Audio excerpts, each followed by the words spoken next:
সুপ্রিয় দর্শক, এই খেজুর গাছ শীত মৌসুম এলে পারে এই সরপা আমরা সংগ্রহ করতাম সেই শিশু কিশোর বয়সে, অর্থাৎ শৈশবে।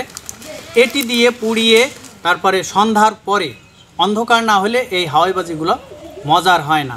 তাই তো এইটিকে পুড়িয়ে ছাই করে, ছাইটি আবার বড় যে এলাকায় গ্রাম অঞ্চলে যে বড় কচু থাকে না, বড় কচুর গাছের পাতাটি সংগ্রহ করে ছিদ্র ছিদ্র করে দিয়ে এই ছাইগুলা সেই পাতার উপরে রেখে মুখ আটকিয়ে সুতা বেঁধে সেই সুতা চারিদিকে ঘুরাইতে ঘুরাইতে এক পর্যায়ে যে খুবই চমৎকার একটি খেলনা আমরা খেলেছি ছোটোকালে শৈশবে, সেই স্মৃতিটা আজ মনে পড়লো।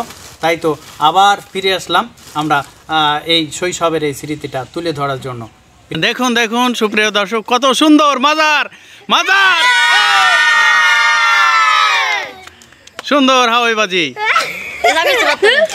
সেই ছোট্টকালের স্মৃতি হাওয়াইবাজি।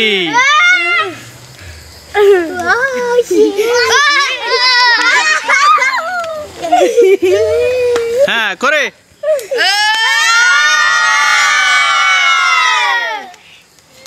সুপ্রিয় দর্শক দেখুন, দারুণ লাগছে সেই শৈশবের স্মৃতি হাওয়াইবাজি।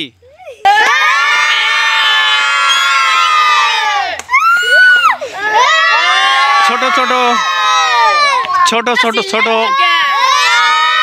কচি কাঁচা তারা আনন্দ করছে, আনন্দ উল্লাসে লাফালাফি ছোটাছুটি করছে, চিল্লাচ্ছে, সেই হাওয়াইবাজি দেখার আনন্দ উপভোগ করছে।